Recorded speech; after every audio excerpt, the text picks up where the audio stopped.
Well, thanks everyone for joining this webinar on using SimScale for demonstrating compliance with LEED, BREEAM and the World Building Standard. My name is Dr. Nagman Khan from SimScale. I'm joined by my colleague Arnold. And what we'll do is we still have people joining, but we'll get started slowly and crack on because there's a lot to cover. Feel free also to start your questions, start sending questions towards us. Okay, my name is Dr. Nagman Khan. I have a background in PhD in building simulation, and I've been at SimScale for just over a year now, working on simulation, especially looking at the AC industry. Hello everyone, my name is Arnold. I'm a technical marketing specialist here at SimScale. I have an extended background myself as a design engineer, mostly in the mechanical design industry, working mainly with CFD and AFE tools. And I'm a part of the SimScale team, especially marketing team, and offering a wide range of project demonstration, especially around architecture and the construction sector, as you're going to see. Fantastic, Arno, thank you so much. Let's take a step back. So SimScale, we're a German software company headquartered in Munich, and we've created the world's first engineering simulation platform on the cloud. So we specialize in CFD, FEA, and thermal simulation, and we'll take a closer look at that. What we mean by that a bit later, and Arno, you're going to give a live demo on that. But why are we here today? Today's application is really super important, right? It's using CFD for compliance. Now, what does that mean? We're going to dive into how computational fluid dynamics can be used to demonstrate compliance with common building rating systems such as BREEAM, LEED, and WELL. This is super important, Arno, right? And the reason it's super important is it's not just BREEAM, LEED, and WELL, right? This what we're going to talk about today applies equally well to building regulations, right? And anywhere where you have to demonstrate compliance for a building or site or anywhere in the built environment where you have to do some type of analysis. Yeah. Yeah. And yeah, so I think let's explore some really key topics in that and why it's important. So we're going to look at what is CFD. And then, Arno, you're going to give a quick demo. And then we'll look at building rating systems. And then we'll talk about CFD for compliance. And then we have a case study towards the end. But I want to stress to everyone that you may not associate CFD with compliance, okay? And this is really important because normally when we talk about compliance, there's a whole range of tools that are used already, like thermal modeling tools, dynamic simulation tools. And CFD has always been the realm, traditionally and historically, of the experts. It's been considered to be difficult to use sometimes, maybe niche, maybe expensive. But actually what SimScale has done, which is really interesting, is turn it around a little bit, right? So we've brought CFD, let's call it, to the people, right? We've tried to make it more accessible, more democratic, easy to use. And we've thrown it on the cloud, right? Access via a web browser. So all these things are really important. So Arno, before we move on to looking at what is CFD, what are your thoughts? What's going on in trends in terms of using CFD in the AC market? What have you seen, Arno?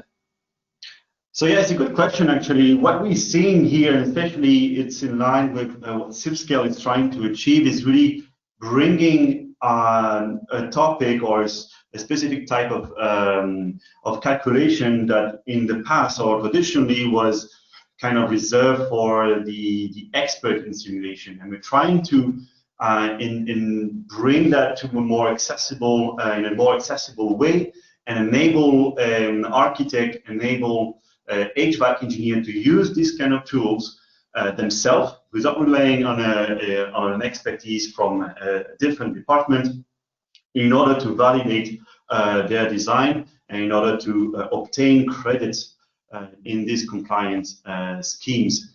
So it's really, this is our main focus as well. So bringing solutions to the wide range of people in a very simple way and bringing you meaningful, accurate results as well. Exactly, well said, Arno. And I think that's what we mean by making it accessible to a broader range of disciplines. As well. And it's really important because compliance is a multidisciplinary experience. If you're working on a complex project which requires BREEAM or LEED certification, you will have loads of different teams working on that project. You have designers, you have architects, engineers, M&E guys, sustainability consultants, contractors, all of them, right? So I think this is really important. So Arno, help me out here. Let's talk about what is computational fluid dynamics first, right? Now, Yeah. we call it CFD, and it's a type of engineering simulation used to model the detailed behavior of fluids, right? Now, what do we mean by fluids? So in AEC, architecture, engineering, construction, we use CFD to model wind and urban microclimate. We also use it to model things like natural ventilation, HVAC, heating, ventilation, air conditioning, thermal comfort, and more. So what we're doing is we're modeling the impact. The fluid here is air, and we model other gases like CO2 and pollutants, and sometimes water as well. But it's air, it's thermal. We're talking about thermal impact of materials, how the wind flows inside and outside of a building, right? And with SimScale, you can access CFD on a web browser. So this is really important in terms of making it accessible. Arno, why don't we look at a few of these applications quickly, just to explain how CFD can be used for each of these applications, and then we can bring it back and link it with compliance. Yeah, so that's very interesting point, because at SimScale, we're trying to bring you a set of tools that is going to assist a lot of different subcategories in the AEC sector, as you really pointed out. So not only we can do external wind loading on buildings and pedestrian wind comfort, but we're going to see this in a moment, that you can, with CFD, work in the multiple range of applications and reusing results from one project to another, for example, and exactly. This in the same platform. So that's good. It's very interesting. Yeah, exactly. So let's take a quick look at some of these examples. Okay, the first one, wind simulation, right? Now, what does that mean? What we're doing is you can import a CAD model into SimScale, and that could be Rhino, it could be SketchUp, it could be Revit, it could be one of many formats, and it might be an individual building, or maybe a whole city center or a master plan. And we're going to simulate real conditions, real wind conditions, and its influence on the building or site. And this is used for example, looking at external building aerodynamics, right? Very important for planning purposes. This is very important for pedestrian wind comfort and safety, I should add there. So pedestrian wind comfort and safety, PwC now is a requirement in many jurisdictions, and building rating systems and building regulations. We can use it for wind loading. So, your structural team members, the engineers will get involved here. You can also use it for looking at wind pressure coefficients on your site. And now we're going to come back to wind pressure coefficients a bit later. But what's really important here is that you could run one type of analysis, in this case, wind simulation, and it has so many uses and applications, right? So just this one type of simulation has one-to-many kind of benefit ratio from it. And again, just looking at this list here, this is very multidisciplinary. At the early stage, you might have an architect doing a pedestrian wind comfort analysis. Then you might have a structural team member doing some kind of wind loading. The M&E guys will be using it, analyzing it for wind pressure coefficients. So that's the mechanical engineering team, or where people are understanding energy and thermal comfort in a bit more detail. Okay, and what is CFD for ventilation and HVAC? Well, how can we use this, and why is it used? Well, here now we're simulating the indoor environment in more detail, right?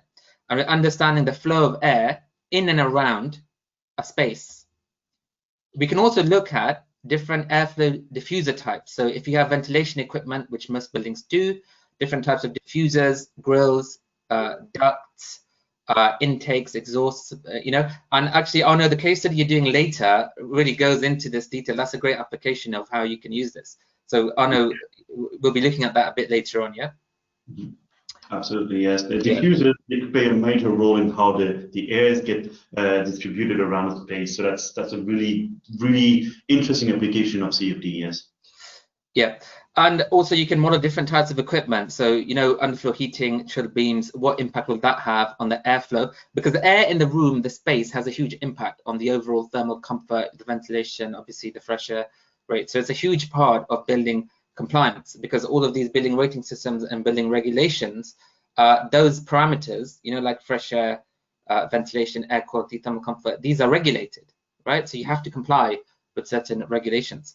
While we're on the topic of ventilation and HVAC, Arno, I came across this really great article on the BBC website, and we have the link here for anyone who's interested looking at this later on. And the headline was really interesting.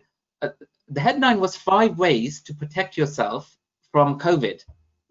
And the reason I found that really interesting, there's 2 reasons. 5 ways, right? So there were 5 tips, 1, 2, 3, 4, 5. The first reason it was interesting was because all 5 tips were related to ventilation, right? And the second reason I find it's really interesting was all 5 of those tips, which concern ventilation, somewhere need some kind of simulation and modeling done, right? So this is fantastic. It just goes to show what, it's telling and timely about what we're talking about. So the first one, for example, is the ventilation adequate, and is there enough fresh air inside a space? Well, I mean, you need to model the space first. You need to model ventilation from the external environment coming in. Do you have enough recirculation? And is there enough air mixing? I mean, this is a perfect example of, this is bread and butter of what CFD is used for, what SimScale is used for in the AC industry.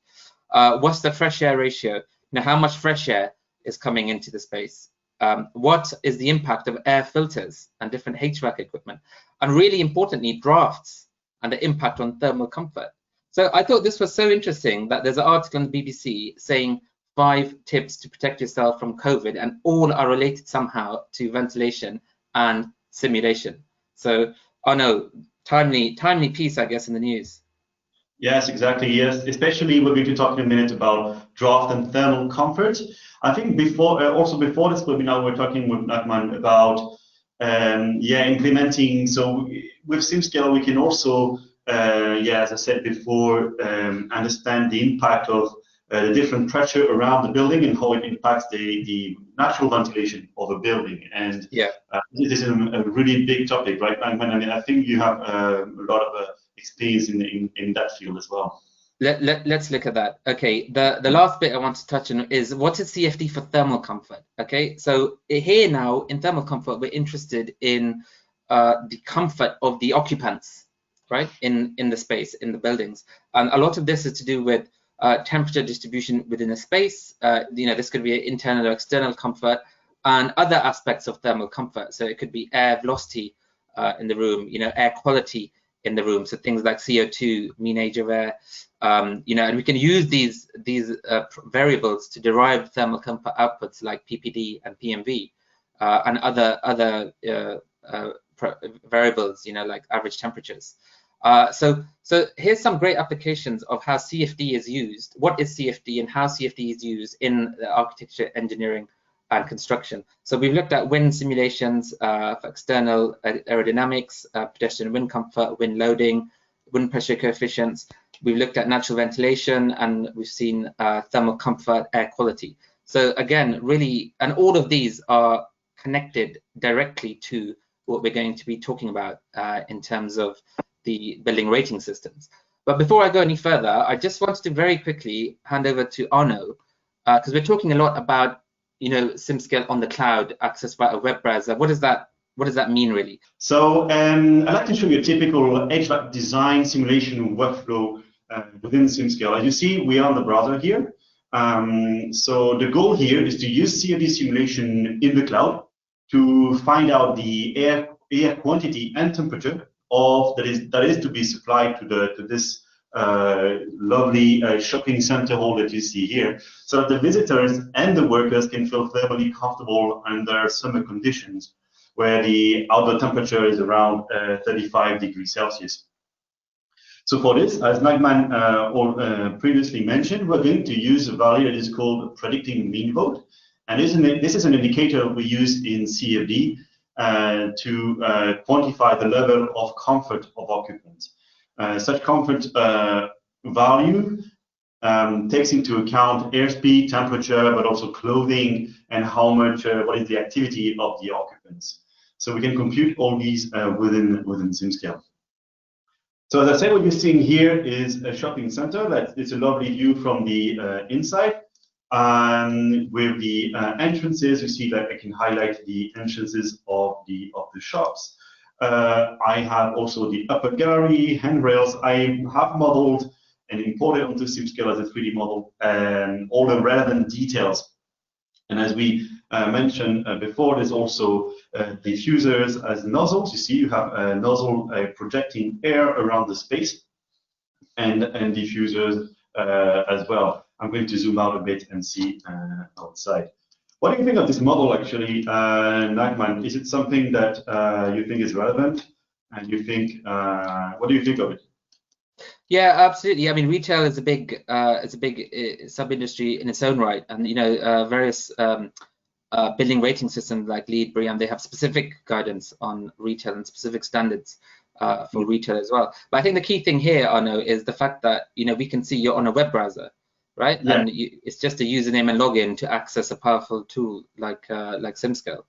Exactly, yes. And as I said, we are trying to make it very accessible. So at all time, I can reach out to a team of experts, and I can decide to share my project with them, and they can assist me at any time, basically. So it's a very useful thing to have, and not relying on software update, not relying on your software that is the hardware is too slow and things like this. You always have the latest version, the latest features with SimScale. And that is one of the main benefits of being on the cloud. So as I said, pop out the window and I can interact with simulation experts. So a bit more on this model that you see here. I have modeled a dome. It's a glass dome. It obviously brings more light to the hole. But obviously it brings radiation load and heat load. So that's an issue that we can tackle with SimScale. And both the radiation and the effect of that these nozzles and these diffusers that you see here are going to be taken into account for CFD. This is something that with traditional hand calculation and traditional 1D, what we call 1D modeling tools, you wouldn't be able to predict this accurately across the whole. So in this simulation, as I said, we're going to take into account a couple of things. So the insulation of the walls, that's very interesting to see. These two walls, for example, will be having a certain amount of insulation. We can include the fact that if I zoom in, this volume here is a fountain. So I wanted to see what is the impact of the water running at 20 degrees and how it helps cooling the place down as the air is running along this fountain. We're going to take into account also the heat generated by our occupants, and I computed a specific heat flux over this walking area that I highlight here. So at first, I'm going to evaluate an airflow rate, and we're going to see how the thermal comfort is for our occupants. So the simulation takes around 2 hours to run, and we can obviously assess also the result online. So if I switch to my result page here, you recognize the shopping center here, and I have created a cut plane at 1.5 meters like above the ground. And what you see in here is the PMV value, as I discussed before, showing that at 0, when you see the green color, people will feel most likely having neutral comfort, thermal comfort, and towards the blue, they'll feel colder, and towards the red, and they'll feel warmer. So it's interesting that with CFD, we can see that some zones are okay, and some zones are not. Obviously, as Nachman mentioned, this kind of simulation, this kind of thermal modeling is really essential and will bring a few credits for this, but we're going to talk about this later. But having the access at any point, having an idea of what the temperature is, what the PMV is extremely valuable, especially when you are in the early stage of a design. Yeah.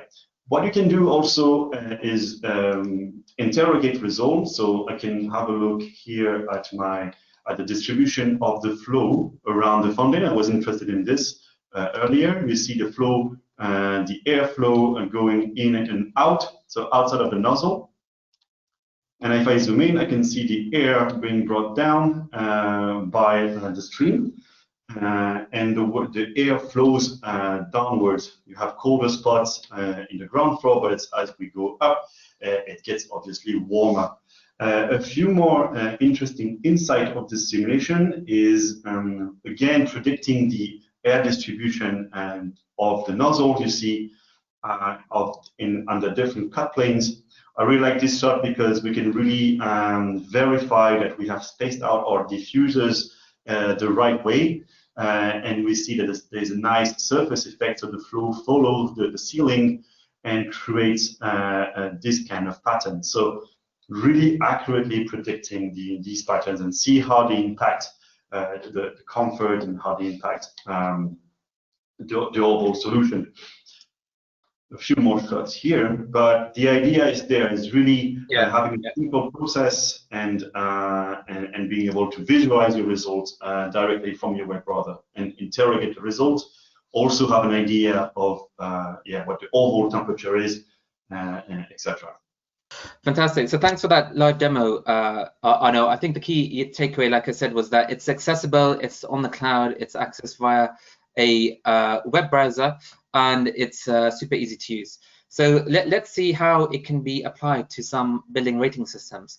Well, I guess the first question we should ask is what is a building rating system, right? Also, some people call them environmental certification systems. So we're using these terms interchangeably here.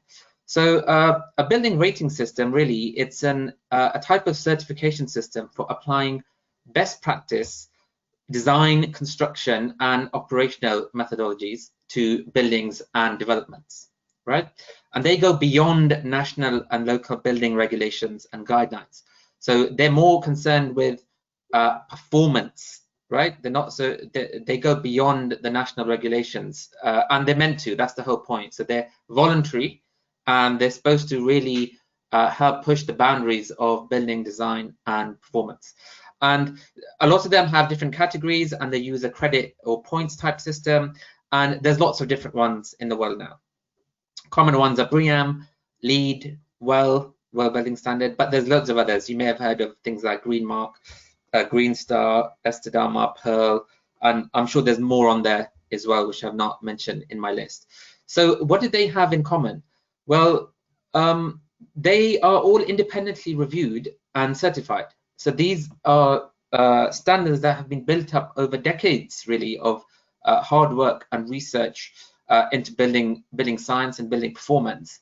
And they have independent certification bodies that grant the certificates. So if your building complies it achieves a certain number of points, you will get a score or a rating. So for example, LEED Gold, LEED Platinum, you would have heard these words.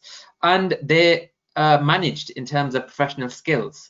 So for someone to be competent, they have to go through a series of study, exams, and show relevant experience on working on these projects, right? So for example, for LEED, you will be a LEED accredited professional if you go through that process. For BREEAM, you will be a BREEAM assessor. And I think that's great, because what it does is keep the quality of assessors and designers high, people who have the knowledge, the background, the skills and experience to interpret these, which can be quite complex rating systems. And they cover lots of different categories. So in the image, you can see some categories, which is common to BREEAM, but on the right here, there's a list of high-level categories, and the different standards will have different terms to describe these, but typically they cover things like energy, environmental quality, meaning ventilation, air quality, thermal comfort. They'll cover things like water use and sustainability and efficiency, site sustainability, travel, health and well-being, materials, and they will have different credits. So some rating systems will have credits for innovation or using local construction companies, etc., etc. So that's what they all have in common. And how can you show compliance with the rating systems, right? So project teams will use a mix of tools. a mix of design tools, their own skills, their knowledge, their experience to document and demonstrate and evidence that they're complying with these. And a lot of the time, they will also use specialist software tools to demonstrate that they've done the right type of analysis. You know, they've used the right tool at the right time for the right purpose, right? And these range from thermal modeling, energy modeling tools, like dynamic simulation tools. You might use specialist daylight climate modeling software to comply with some credits. There might be specialist tools which use to calculate or evaluate the life cycle impact of different building materials, and to a much less extent, for some certain credits, you'll be using CFD, right? Now, what we're trying to show is that CFD has a much broader range of outputs which are relevant to show compliance with the rating systems, right? And the reason is because the standard tools have a lot of limitations. So if we look at a common type of tool, like thermal tools, right? Thermal dynamic simulation tools, everyone knows what they are, right? You know, these are things like Energy Plus or eQuest or IES or TAS, a design builder. And these are fantastic tools for what they do, right? No one's criticizing those tools. What we're saying is, have you thought about how CFD can be used to show compliance with the building rating systems? Okay, so these, just going back to these thermal modeling tools, so they're used to typically calculate loads, right? Your heating, cooling loads, your energy, bulk airflow across a time period, right? And they will have environmental inputs like the climate they're in, thermal and physical properties of the materials, and different types of internal gains like occupancy, what equipment's being used, profiles as well. And these are all zonal models. So they give a space average result for a unit of time over a year, typically, right? Or it might be just a summer period if you're trying to comply with some kind of overheating criteria. Let's take a look at what that means, because this is a key point here. So you have effectively two types of analysis. You have time series analysis, and you have a more spatial analysis, right?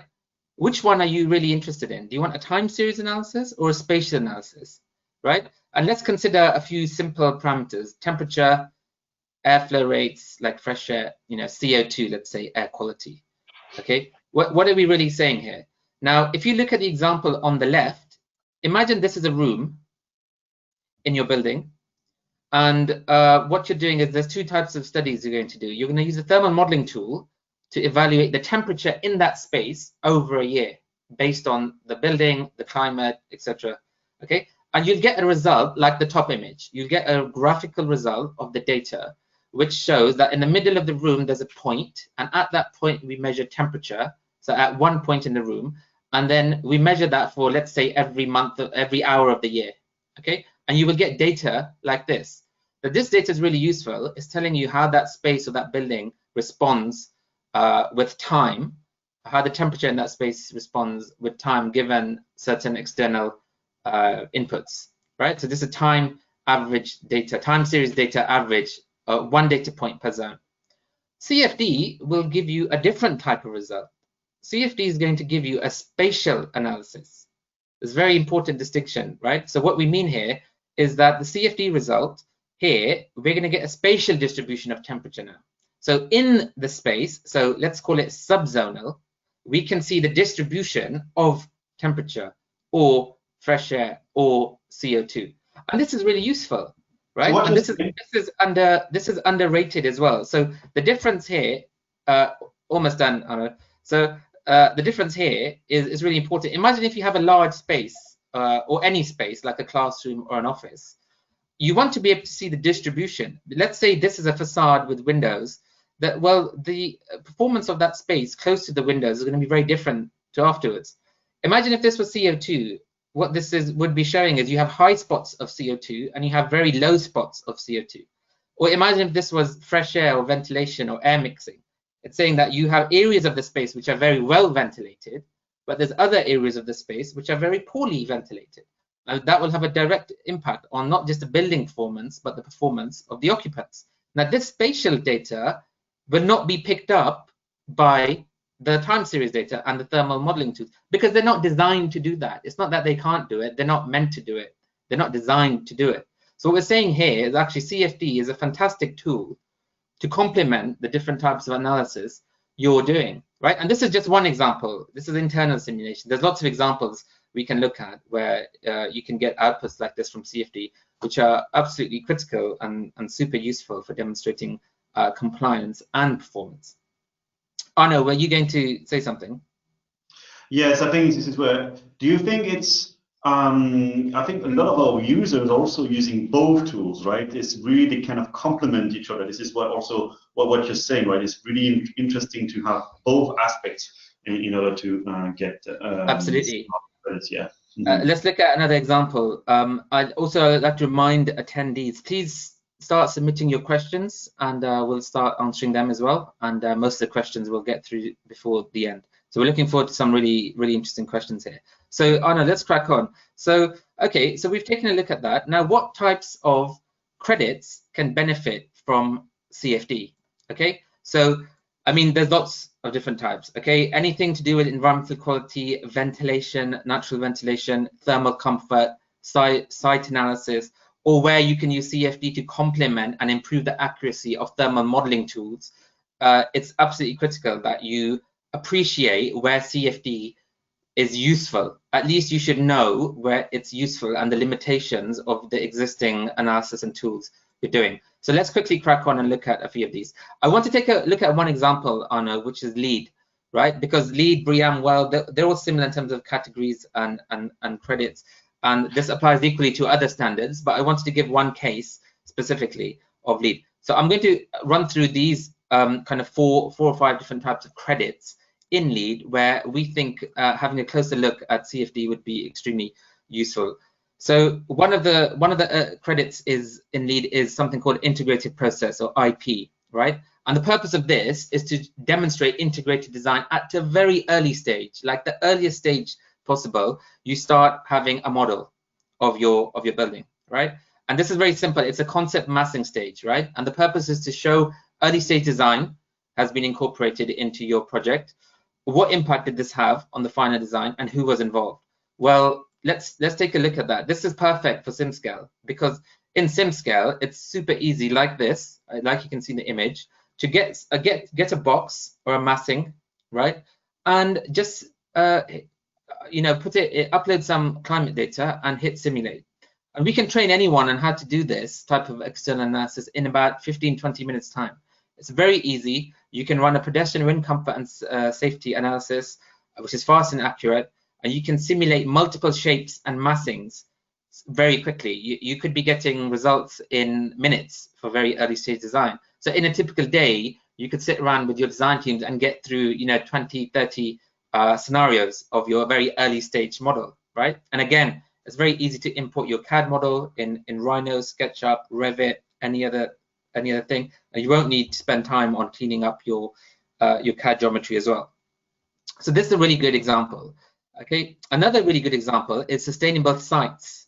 The credit for sustainable sites, and in there we have these specific credits, so site assessment, open space, heat island reduction.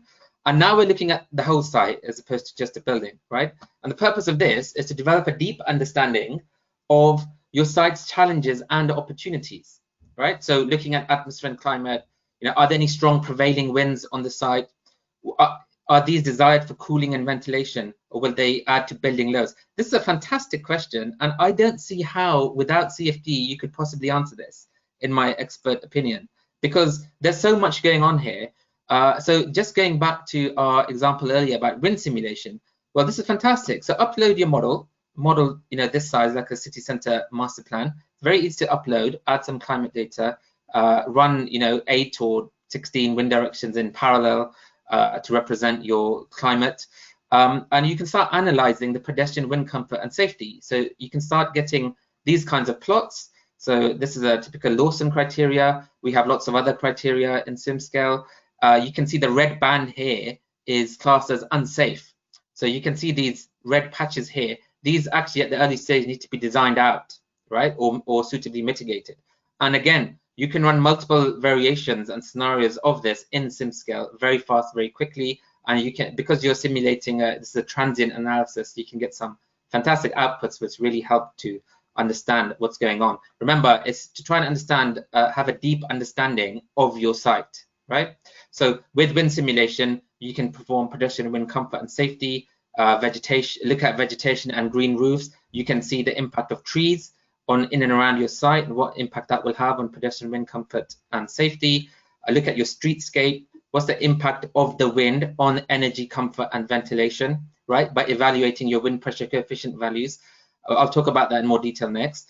And general microclimate assessment, right, for heat island reduction strategies. So again, super useful for this credit. Next one, energy and atmosphere, probably one of the most important ones. So the purpose of this credit on optimizing energy performance, right? Want to optimize the building massing and envelope, reduce heating and cooling demands, right? And this is the traditional domain of thermal modeling, right? This is where thermal modeling dynamic simulation tools are used a lot. So where can CFD be used to complement these tools? Well, a really obvious example to me is using CFD or SimScale to generate something called wind pressure coefficients and then import them back into your dynamic thermal modeling tool. Why do we have to do this? The reason is because the thermal modeling tools can't simulate wind pressure coefficients. They will just use standard kind of template data and apply it to your building. But what we found is whenever you compare wind pressure coefficients, for example, these black dots here, taken from thermal modeling tools, to CFD generated wind pressure coefficients, like this blue line here, there's always a difference of between 50 and 100%. So there's a huge error in modeling the impact of wind on your building performance in the thermal modeling tools, right? If you're not complementing your wind pressure coefficients from either wind tunnel data or CFD generated data. And obviously CFD generated data is so easy to do. You just input your model, run a simulation, you get the wind pressure coefficients as outputs.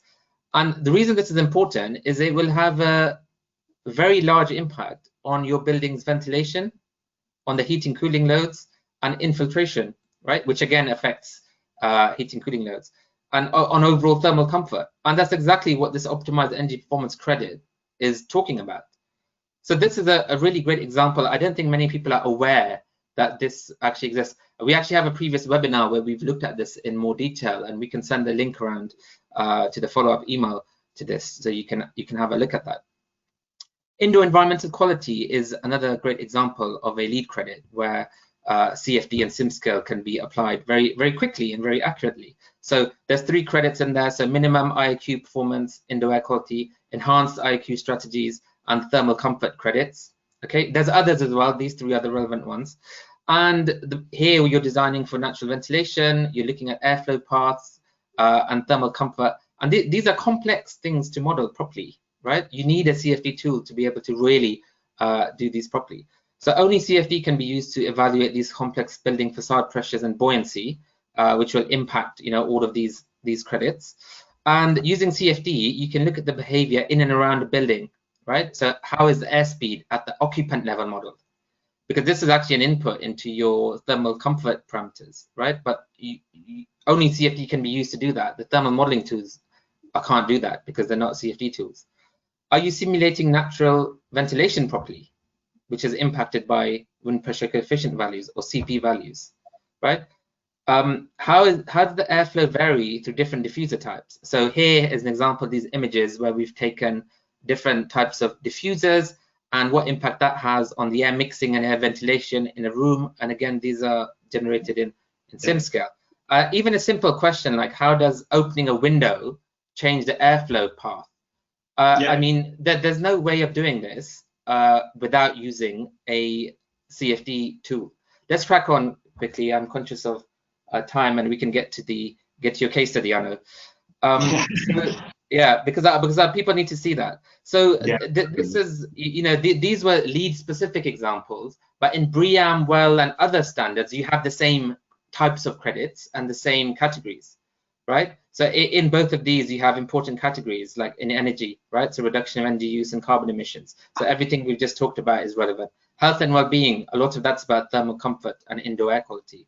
Pollution as well. Local air quality, you're modeling the external environment and how that impacts the internal environment, right? And these are all fantastic examples of where CFD, SimScale in particular, can be used to demonstrate compliance. Now, this case study Arnold is about to present is really interesting. And what we've done is use the case of a multi-story building. And the purpose is to show how you can avoid exhaust air recirculation, because this falls under several of the credits we've just discussed about enhanced in the IAQ strategies and the site assessment and site sustainability. So Arno, why don't you talk us through the setup of what this is, and then we can look at some of the results. Absolutely, yes.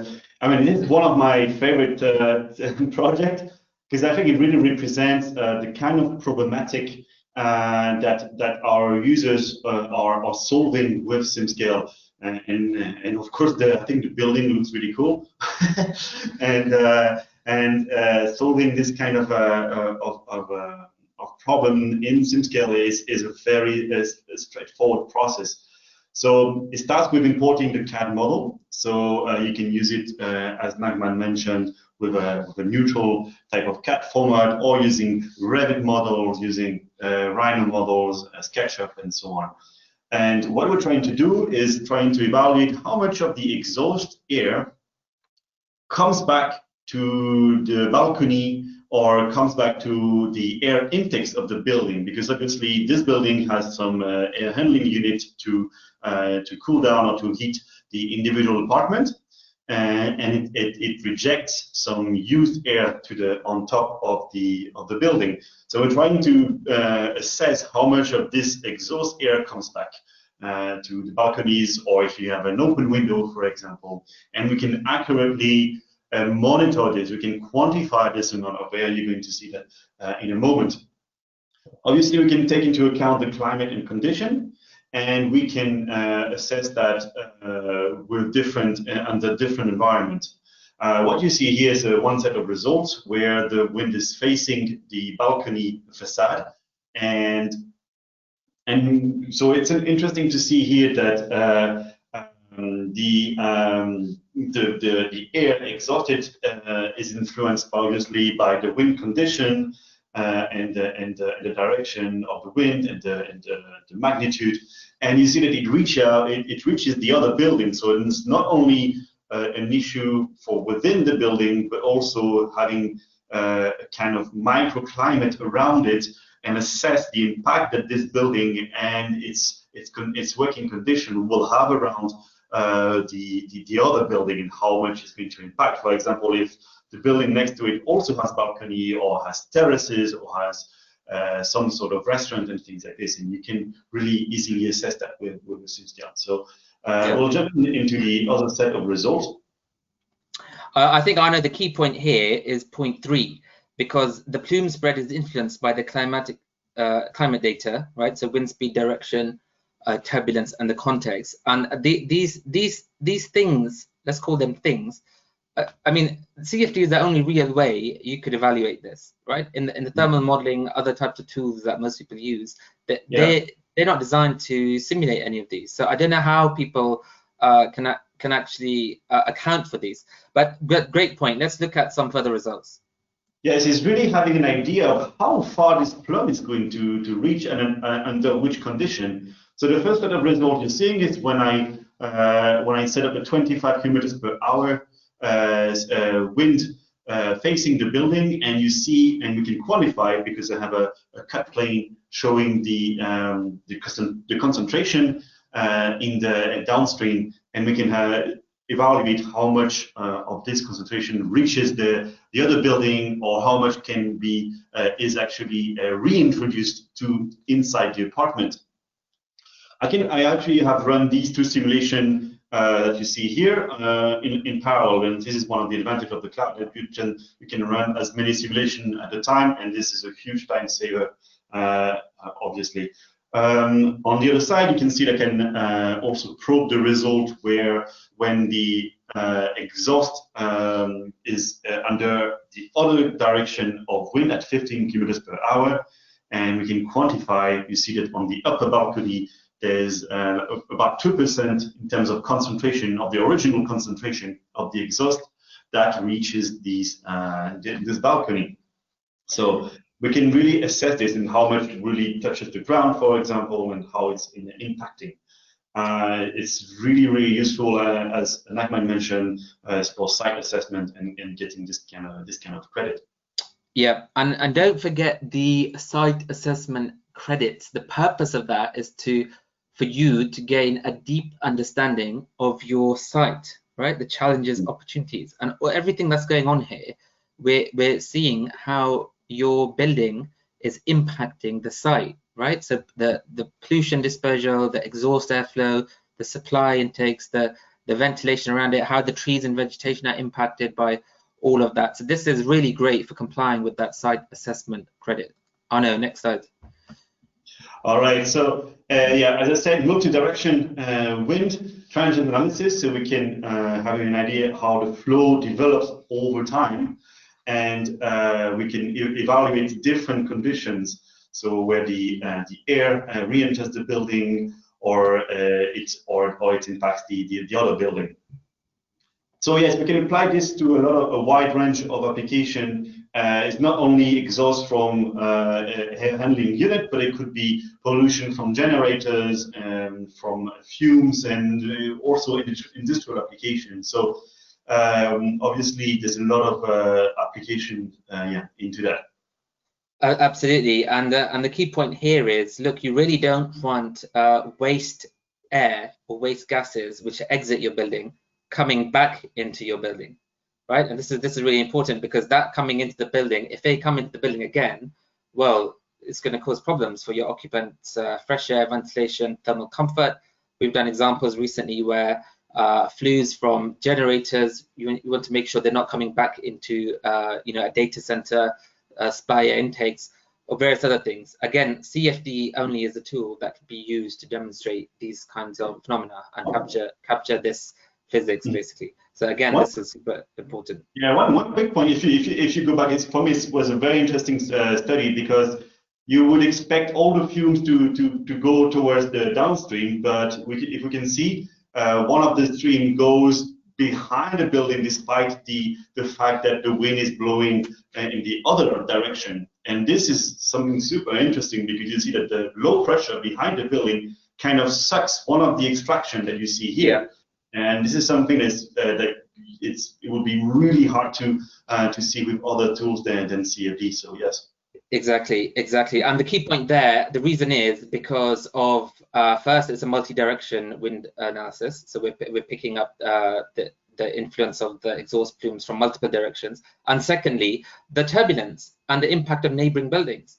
This is critical, because the thermal modeling tools can't simulate that. They absolutely cannot simulate or model that. So there's no way you would know if this is going to happen to your building. And imagine if your building is this neighboring building on the left. What would happen? So there's a new development, and the exhaust air from that development is coming into your windows. That would be terrible. So again, another great use case of CFD. Arno, let's do the next two slides, and then we can take some questions. Yes. On top of this, so we've seen that we've now analyzed the dispersion of these exhaust air from the air handling unit of this building. But as we said, SimScale is a multi-simulation platform. So within the same project, we can run a pedestrian wind comfort analysis, as you see here, in which we're going to analyze the different wind direction and compute a specific pedestrian wind comfort map that you can see in the results. And these are according to the City of London microclimate guidelines. So we're following strictly the guidelines and other standards such as Lawson or Davenport, kind of pedestrian comfort. Yeah, and that was this example. There's many other criterion standards within SimScale that you can use depending on where you are in the world. And the final point there was, so the same results are used to export wind pressure coefficients. You can import these into your thermal modeling tools to make the accuracy of your thermal simulation much higher. And this is something we've begun to do recently. And whenever we've done this, working with clients and partners, we always see a difference of 50 to 100% in the wind pressure coefficients that the thermal modeling tool was predicting compared to what CFD was predicting. So the error propagates massively into your overall building performance. Arno, what are your key takeaway points then from all of this? So the takeaway with this kind of project and what I've presented to you is that CFD in the cloud. So this means no hardware, no software installation, and a very quick setup will help you to predict the performance of building in a wide range of application: environmental quality, natural ventilation or ventilation overall, thermal comfort, and as we see here, dispersion of pollutant, for example. So CFD as a tool is extremely valuable in order to bring credit to these compliance schemes. Fantastic. I would just echo that as well.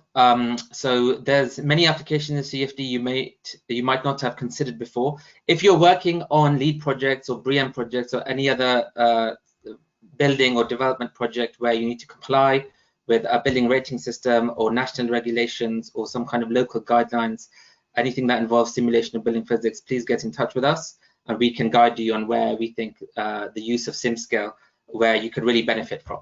I think that was really good, Arnold. Thank you for that. What we'll do now is, we have a few questions, so let's start taking some questions from the audience. So I'm going to read them out and then we can answer between us. So the first question is, does the model intake material properties, as the thermal properties depends mainly on the thermal properties and surface finishes of the building materials? Okay, great. Yes, it does. So in the simulation setup, you would define the thermal physical characteristics of your building materials, which obviously you need to, things like U value, thermal conductivity, density, and various emissivities which represent the surface. So absolutely, yes, you can do that in SimScale. Another question was, my questions are, what is the difference between SimScale and any other software tool?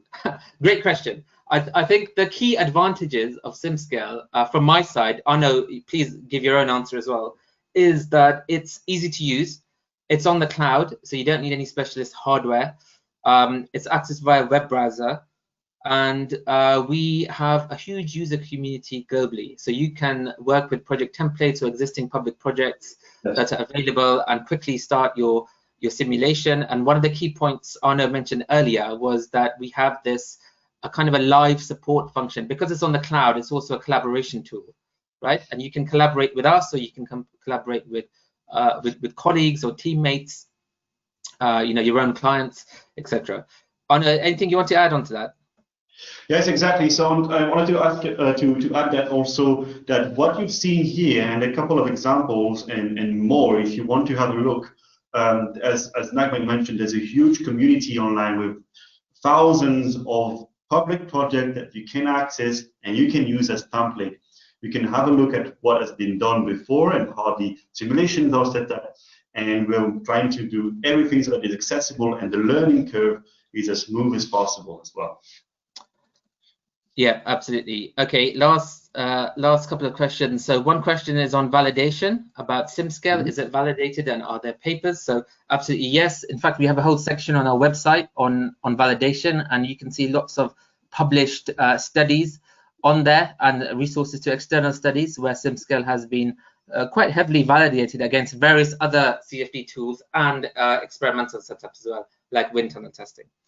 Okay, so the final question is about really using SimScale to demonstrate compliance. Yes, we will also share the recording of this webinar with everyone who registered. So if you registered, which you have because you're on this recording, you will get a link to the recording. And like I said, anything you want more detail on to discuss or specifically about your actual project, feel free to get in touch with us and we can help you from there. So I think my final point, again, there's a attendee asking this question, is what do we mean by demonstrating compliance, right?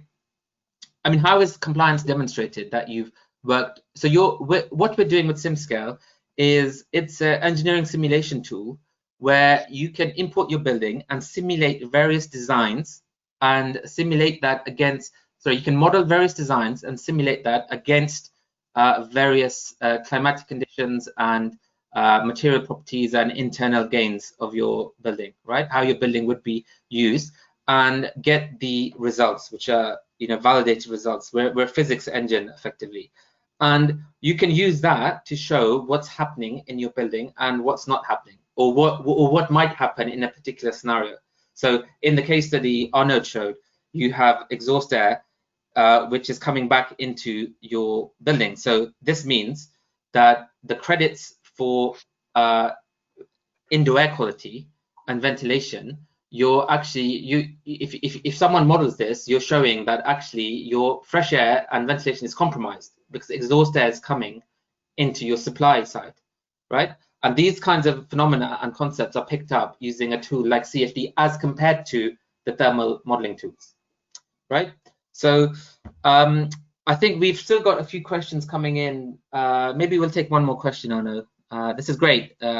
I think what we'll do is we have a question log as well. So any questions we can't answer right now, we'll get back to you on. And like I said, you know, please feel free to get in touch with us, and we can do it. We can show you where to go next. So there's one final question about other CFD tools. Again, I would direct you to our website to take a detailed look at the SimScale offering and the different industries we serve, the different applications. You can look at case studies, how other architects, engineers, and professionals have used SimScale to demonstrate compliance, to inform their designs, and to do various types of design and engineering analysis. Arno, any final thoughts from you? No, I mean, it was a really good, very good session. I hope that you learned something. I hope this was helpful and clear. We are happy again to receive your comments and feedback. You will get a recording in your emails. We'll try to answer more questions if there is by emails. You can reach out to the chat. We don't need an account also to ask questions through the chat.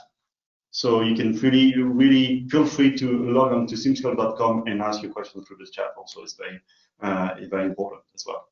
Fantastic. And on that point, I think we will sign off. I'd like to thank you everyone for taking the time out to join this SimScale webinar. Likewise, Arno, thank you very much for the work. Please do feel free to get in touch with us if you want a more detailed demonstration of the SimScale platform, or you want to discuss how it can contribute to adding value to your projects. Thank you very much. My name is Thank you very much, guys. Bye. Thank you, Arno. Thank you, everyone, and have a good evening. Goodbye.